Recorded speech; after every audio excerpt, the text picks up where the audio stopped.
उपचुनाव की जंग कुछ इस तरह से दिखाई पड़ रही है उत्तर प्रदेश में कि दोनों ही खेमे, चाहे वो इंडी गठबंधन का हो और चाहे एनडीए बीजेपी का खेमा हो, दोनों ही खेमे बहुत मजबूती के साथ चुनावी मैदान में उतरे हुए हैं। एक भी गलती ना हो, एक भी चूक ना हो, इसके लिए पूरी तैयारी है।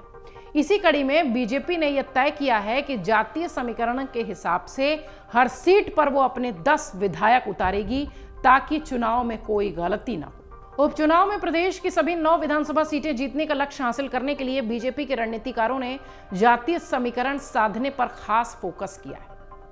इसी के तहत पार्टी जहां जातीय लिहाज से हर सीट पर 10-10 विधायकों को उतारने की तैयारी में है, वहीं सांसदों को भी जिम्मेदारी देकर विपक्ष को तगड़ी टक्कर देने की तैयारी है। आप देख रहे हैं उत्तर प्रदेश के उपचुनाव पर हमारा विशेष कार्यक्रम उपचुनाव का दाव। और उपचुनाव का दाव बीजेपी ने अपने विधायकों को चुनावी मैदान में उतार कर लगाया है। पार्टी ने विपक्ष के हर आरोपों को तथ्यों के साथ जवाब देने के लिए खास रणनीति तैयार करने की बात कही है। साथ ही इन विधायकों को पूरी तरह से रणनीतिक रूप से तैयार करके, मुद्देवार रूप से तैयार करके चुनावी मैदान में उतारा है। स्थानीय जनप्रतिनिधियों को बूथ और शक्ति केंद्रों की जिम्मेदारी सौंपी गई है। सूत्र ये भी कह रहे हैं कि लोकसभा चुनाव में मनमाने उम्मीदवारों को उतारे जाने से उपजी नाराजगी को दूर करने के उद्देश्य से ही इस बार सभी सीटों पर प्रत्याशियों के चयन मंडल और जिला स्तरीय पदाधिकारियों से राय ली गई है। जो गलती लोकसभा चुनाव में हुई थी उसे नहीं दोहराया गया। इससे घर बैठ चुके पदाधिकारी और कार्यकर्ता भी फील्ड में उतर गए, एक्टिव हो गए। घर घर प्रचार करने के अभियान में कार्यकर्ताओं को अहम जिम्मेदारी सौंपी गई है। एक एक कार्यकर्ता को 10-10 परिवार से संपर्क और संवाद के साथ बूथ तक लाने की जिम्मेदारी मिली है। छठ पर्व के बाद योगी आदित्यनाथ भी एक्टिव हैं। टोली सूत्रों का यह कहना है कि पार्टी के प्रदेश नेतृत्व ने चुनाव प्रचार के लिए विधायक के नेतृत्व में काम करने वाली विशेष टीम तैयार की है। उपचुनाव में बीजेपी ने चुनावी रणनीति में थोड़ा सा बदलाव किया है और अब तय किया गया है कि जिस सीट पर जिस जाति की बहुलता होगी, उसी जाति के विधायक के नेतृत्व में एक विशेष टीम काम करेगी। टीम में भी उसी जाति के सर्वाधिक कार्यकर्ता और पदाधिकारी होंगे, यानी सभी 10 विधायकों की जातिगत समीकरण के लिहाज से अलग अलग टीमें बनाकर प्रचार प्रसार में उतारा जाएगा। मुद्दों को स्पष्ट तौर पर जनता के बीच रखा जाएगा। गठित सभी टीमों को छठ का पर्व बीत जाने के बाद फील्ड में एक्टिव किया जा रहा है। छठ का पर्व खत्म हो रहा है। 30 मंत्रियों की टीम के नीचे काम करने के लिए बनाई गई स्थानीय पदाधिकारियों की टीम में पिछड़े और दलित समाज के पदाधिकारियों, कार्यकर्ताओं को उनकी ही जाति की बस्तियों में कैंपेनिंग करने कहा गया। उत्तर प्रदेश में 9 विधानसभा सीटों पर होने वाले उपचुनाव के लिए 20 नवंबर को वोटिंग है। 23 नवंबर को मतगणना। चुनाव में सभी सीटों पर जीत हासिल करने के लिए बीजेपी कोई कसर नहीं छोड़ना चाहती। शायद इसलिए सारे विधायक चुनावी मैदान में होंगे। 9 विधानसभा सीटें जीतने का लक्ष्य हासिल करने के लिए बीजेपी के रणनीतिकारों ने जातीय समीकरण साधने पर खास फोकस किया। इस समीकरण के तहत पार्टी जहां जातीय लिहाज से हर सीट पर 10-10 विधायकों को प्रचार के लिए उतार रही है, वहीं पार्टी इन विधायकों को बीजेपी प्रत्याशियों के लिए चुनावी माहौल तैयार करने की भी जिम्मेदारी दे रही है।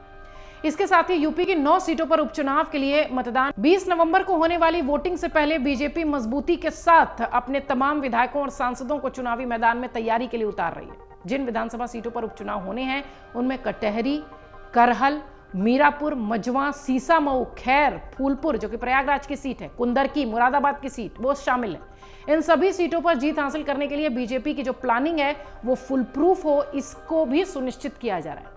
पार्टी ने 9 सीटों पर जातीय समीकरण साधने का खास फोकस किया है और रणनीति के तहत बीजेपी ने सभी 10-10 विधायकों को हर एक सीट की जिम्मेदारी दी है।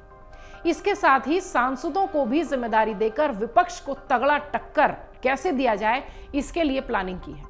आपको बता दें, बीजेपी ने अपनी रणनीति के तहत स्थानीय जनप्रतिनिधियों को बूथ और शक्ति केंद्रों की जिम्मेदारी सौंपी है। सूत्र ये भी कह रहे हैं कि लोकसभा चुनाव में मनमाने उम्मीदवारों को उतारे जाने से उपजी नाराजगी को दूर करने का प्रयास किया जा रहा है और इस बार सभी सीटों पर प्रत्याशियों के चयन में मंडल और जिला स्तरीय पदाधिकारियों की रायशुमारी भी हुई है।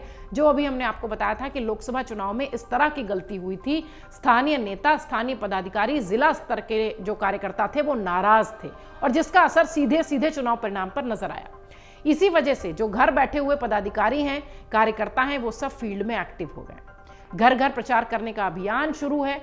इसके लिए भी एक कार्यकर्ता और 10 घर सुनिश्चित किए गए हैं। यानी पूरी तरह से अगर देखा जाए तो बूथ वाइज भी बीजेपी ने फुल प्रूफ चाक चौबंद व्यवस्था की है।